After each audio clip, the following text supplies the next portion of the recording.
Let me start with a question that most people answer instantly and almost nobody answers correctly.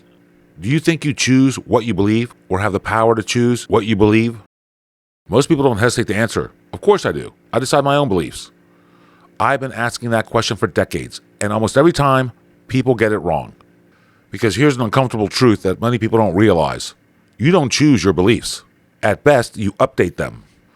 Belief isn't an act of will. It's not something you consciously do. It's a consequence of information colliding with your brain, filtered through genetics, temperament, intelligence, experience, and incentive. And that matters, because every opinion you hold, every moral judgment you make, every political stance you defend rests on beliefs you didn't consciously select. That's what the series is about. Not self-help, not motivation, not partisan politics. This is about establishing a moral framework and explaining why so many modern moral arguments are fundamentally broken. Before you can change how you see society, before you can understand politics, before you can even argue intelligently with someone who disagrees with you, your beliefs will have to change. And do I think I can make that happen? Yes, I do. If you listen to the series in its entirety, because it is cumulative, I think I can. Not because I'm persuasive, not because I'm charismatic, but because reality is persuasive when it's laid out cleanly, and hopefully I can do that. Let me show you what I mean. Quick test. Do you believe in God? If the answer is yes, ask yourself this. Do you believe because you chose to? Now think about this. Here's the real test. If belief is a choice, can you choose right now for the next 30 seconds not to believe in God? Just flip the switch. Choose. You can't. And if you're an atheist, try the opposite. Choose. Sincerely. Try to believe God exists for the next 30 seconds. You can't do it either. Because belief doesn't respond to commands. It responds to conviction. Here's another example. If I told you I could fly, not in a plane, not metaphorically, but just take off like Superman, would you believe me? Of course not. Not because you're closed-minded, because everything you've seen, learned, and experienced tells you humans don't fly. Now try this. For the next 30 seconds, choose to believe that I can. Choose to believe I can fly. You can't. You might be telling yourself you can, but you can't. You're only kidding yourself. But now imagine we walk outside. I say, hold my beer, and boom, I just take off. I start flying through the sky, doing loops, dives, full comic book Superman flight. Then I swoop back down and grab you and take you up 2,000 feet in the air. Your senses are overloaded. Your fear is real. Your brain is scrambling. We land. I let you catch your breath, and then I ask you again, do you believe I can fly? Most sane people would say yes. Not because they chose to, but because reality forced the update. But then I show you the wires, the harness, the trick, and instantly your belief flips back. That's twice your belief would have changed, without your permission, without your control. And that's the point. Beliefs change when information changes, not when you decide they should. You don't control your beliefs. Whoever controls the information environment controls your beliefs. This is where most philosophy gets it wrong. Academic philosophy loves abstractions, clean rooms, perfect actors, imaginary humans behaving rationally. This foundational series doesn't do that. This series starts with human nature, real humans with unequal intelligence, unequal impulse control, unequal aggression, and unequal empathy. Some people are cooperative, some are dangerous, some are predators. Any moral framework that pretends otherwise isn't compassionate, it's delusional. Morality isn't built for angels. It's built to protect the innocent, restrain the violent, contain predators, and allow decent people to exist without killing each other. That evolutionary reality matters because evolution doesn't care about intentions, it cares about outcomes. And moral systems that fight human nature don't produce utopias. They produce mass suffering. That brings us something you're going to hear a lot in this series. If you and I can't agree on what right and wrong even mean, then we're not debating politics. We're debating reality. And that's why a lot of modern arguments never resolve. Every political fight, every culture war, if you drill deep enough, ends with what you believe to be right and wrong. And if we don't agree on that, then it corrupts all the layers above that. But who gets to define morality? Where does it come from? And who has the authority to enforce it? This is why the series starts with foundations. I would like to propose a moral framework that applies to everybody, doesn't fluctuate with fashion or fear, aligns with human nature and evolutionary psychology, and can actually support a legal system without collapsing into tyranny. And it's not built on how the world ought to be, it's built on how it is. Which brings us briefly to utilitarianism. One of the biggest moral scams of modern politics is the greater good. Utilitarianism says the morally correct action is whatever produces the greatest good for the greatest number. Sounds noble, sounds compassionate until you ask the obvious questions. Who defines good? Who measures happiness? And who gets sacrificed when the math demands it? You've probably heard of the trolley problem. It's a classic in these liberal arts philosophy classes. There are 5 people on a train track, 1 person on the other.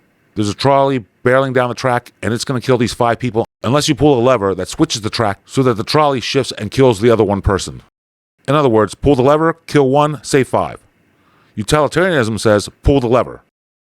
Okay, but now let's change the variables. What if the 5 are violent criminals and the other one is your child? If your moral system tells you to sacrifice your child for violent strangers, something is deeply wrong.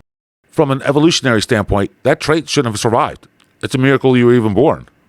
Here's another scenario. 5 patients need organ transplants. 1 healthy person walks in for a checkup. Should the surgeon kill the 1 to save the 5? It's the same math. It's a much uglier reality. Most people instinctively recoil because they understand something utilitarianism doesn't. Individuals are not interchangeable units of value. Then there's a scapegoat scenario. A town is about to riot. Hundreds may die. Authorities know framing and executing 1 innocent man will restore peace. A utilitarian says, do it. Kill the innocent. Save the many. If your moral system can justify that, your moral system is trash. And here's the part that matters today. We're already living under policies built on this logic. Policies that say your property doesn't matter, your liberty doesn't matter, your life doesn't matter, unless the collective benefits. This philosophy hijacks good-hearted but naive people, and it always ends the same way. Lies are justified, rights are violated, and individuals are sacrificed. Not accidentally, morally. And here's the deeper flaw behind all of it. Most moral philosophies start with fantasy. They ask how humans ought to behave, then punish real humans for failing to comply. They ignore biology. They ignore incentives. Ignore evolutionary constraints. That's like designing a spaceship because it looks beautiful without bothering with physics. Engineers don't get that luxury. Reality will always win. So does morality.